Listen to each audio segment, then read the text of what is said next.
Yubenko. Kaya tipilan ninyo pati sa timelay ninyo ng mga regular. So, nag-grill talaga yun sila. Na-experience ko mag-grill sa training. As in 2 hours, take over, kami lang. Kami 5 training kayo. Jasper, ako, pati kasamahan namin 3. Ang grill doon sa loob is, nasa likod lang namin. Tinan lang niya ang chicken.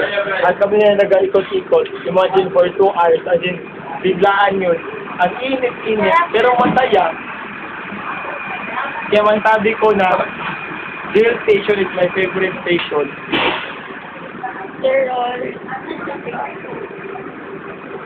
Master, kaya mo ba kapitalan mga master? Ayun, right.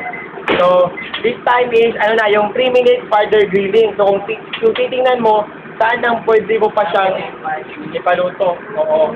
So, for 3 minutes. So, hindi yun ibig sabihin na bone side down lahat. So, kung anong tingin ng grill crew na pwede pa siyang ipaluto,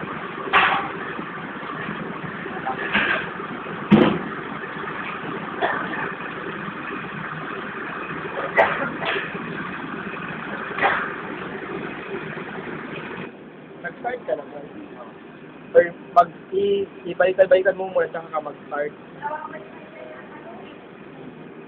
Yan yung mahirap pag maliit yung natin, yung container. Hindi siya magkasya. So may tendency, may chicken na hilaw, may chicken na luto. Kasi nga, kulang yung natin.